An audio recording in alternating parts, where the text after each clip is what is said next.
अस्सलाम वालेकुम स्टूडेंट्स, आज मैं एक्सप्लेन कर रही हूँ structure of antibody. Antibodies are defensive proteins जो कि हमारे इम्यून सिस्टम में बनती हैं। Basically these are proteins, so it means they are made up of amino acids. अब प्रोटीन्स हैं तो प्रोटीन्स का आपको पता है कि प्रोटीन्स की होती हैं डिफरेंट कैटेगरीज। तो एंटीबॉडी जिस कैटेगरी से बिलोंग करती हैं इनकी कैटेगरी है immunoglobulins. So they are also called as immunoglobulins या Igs। स्ट्रक्चर की अगर बात करें तो antibodies have Y shaped structure. इस तरह का इनका स्ट्रक्चर होता है Y shaped, in which there are 4 polypeptide chains. Means each antibody has 4 polypeptide chains. Because ये प्रोटीन्स हैं तो प्रोटीन्स में पॉलीपेप्टाइड चेन्स होती हैं और इन चेन्स में क्या लगे होते हैं? Amino acids. So each antibody has 4 polypeptide chains in which there are 2 identical long chains and 2 identical short chains. So हर एंटीबॉडी में जो 4 चेन्स होंगी इसमें ये 2 जो हैं ये लॉन्ग चेन्स हैं, 2 जो हैं ये शॉर्ट चेन्स हैं। अब ये जो 2 लॉन्ग चेन्स हैं इनको हैवी चेन्स बोलेंगे और जो शॉर्ट चेन्स हैं इनको बोलेंगे light chains. So long chains are called heavy chains and short chains are called light chains in each antibody. Each chain, whether it is light or heavy, each chain of a antibody has a constant segment and a variable segment. Means total 4 chains हैं तो हर chain के 2-2 segments हैं। अगर ये chain है तो इसमें भी एक ये इतना सेगमेंट जो है ये वेरिएबल है और इतना जो है वो कांस्टेंट है।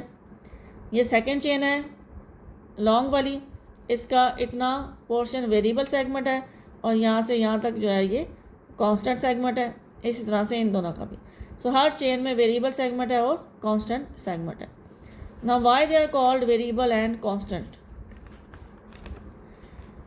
इसका लिंक है with the sequence of amino acid in that chain. उस पॉलीपेप्टाइड चेन में जो अमाइनो एसिड्स का सीक्वेंस होगा उससे लिंक है ये वेरिएबल और कांस्टेंट का word. In constant segment, the amino acid sequence is constant within particular immunoglobulin class। इसका क्या मतलब है? इम्यूनोग्लोब्यूलेंस की होती हैं डिफरेंट क्लासेस, एंटीबॉडीज़ की डिफरेंट क्लासेस हैं। फॉर एग्जांपल ये 2 क्लासेस हमने ली हैं, IgE और IgM। अब IgE वाली ये एक जो क्लास है इसमें जितनी भी एंटीबॉडीज़ होंगी, लेट्स सपोज ये जो एंटीबॉडी बनी हुई है ये IgE क्लास से बिलोंग करती है। सो इस एंटीबॉडी के ये जो कांस्टेंट सेगमेंट्स हैं ये लॉन्ग चेन में और जो शॉर्ट चेन है, जो अमाइनो एसिड का सीक्वेंस यहाँ पे होगा वही अमाइनो एसिड्स का सीक्वेंस इस क्लास की हर एंटीबॉडी में होगा। सो कांस्टेंट इसको इसलिए बोल रहे हैं कि एक क्लास की जितनी भी एंटीबॉडीज़ हैं उन सब के जो कांस्टेंट सेगमेंट्स हैं उनका अमाइनो एसिड्स का सीक्वेंस सिमिलर होगा। बट अगर हम 2 डिफरेंट क्लासेस को कंपेयर करें E और M को, तो E वाली जो प्रोटीन्स हैं जो एंटीबॉडीज़ हैं इनके कांस्टेंट सेगमेंट का सीक्वेंस M वाली एंटीबॉडीज़ के कांस्टेंट सेगमेंट के सीक्वेंस से डिफरेंट होगा। सो ये कांस्टेंट सेगमेंट सिर्फ एक क्लास की सारी एंटीबॉडीज़ का कांस्टेंट होगा। While the variable segments consist of different amino acid sequences in every antibody। Variable के नाम से हमें पता चल रहा है कि वेरी करेगा सीक्वेंस, लेकिन यहाँ पे उन्होंने इन ईच एंटीबॉडी बोला है क्लास की बात नहीं की। इसका मतलब है कि ये जो क्लास है ई वाली, इसमें अगर एक ये एंटीबॉडी ई से बिलोंग करती है, सो इसके ये जो वेरिएबल सेगमेंट के जो सीक्वेंसेस होंगे वो अगर हम किसी दूसरी ई क्लास की एंटीबॉडी से कंपेयर करें तो डिफरेंट होंगे।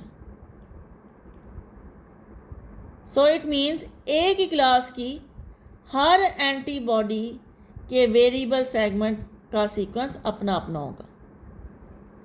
इस तरह से ये दूसरी क्लास जो एम वाली है, इसमें भी जितनी एंटीबॉडीज़ होंगी सब के वेरिएबल सेगमेंट के सीक्वेंसेस उनके अपने अपने स्पेसिफिक होंगे, डिफरेंट होंगे, एक दूसरे से डिफरेंट होंगे।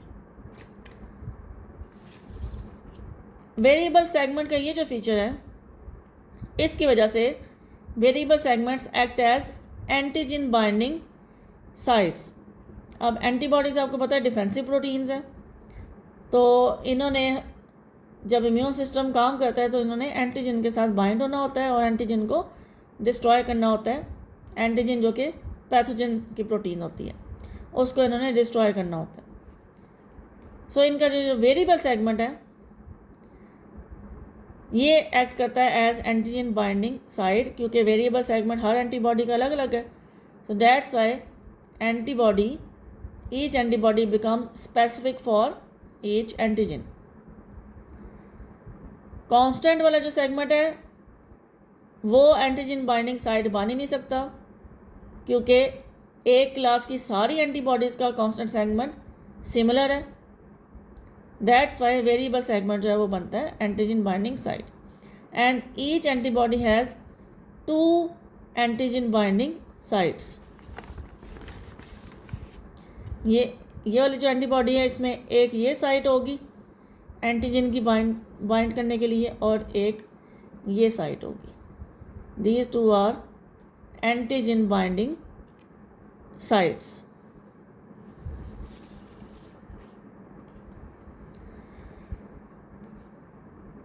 उसके बाद एंटीबॉडी के फंक्शन की अगर बात करें तो ये शॉर्ट्स ऑफ फंक्शन के बारे में भी दिया हुआ है, क्योंकि डिटेल में जो 3rd लाइन ऑफ डिफेंस है उसमें भी डिस्कस किया हुआ है, लेकिन एंटीबॉडी के स्ट्रक्चर के टॉपिक में एंड पे ये शॉर्ट्स और उन्होंने फंक्शन भी दिया हुआ है कि that antibodies circulate through the bloodstream and transported through blood and lymph to the pathogen invasion site.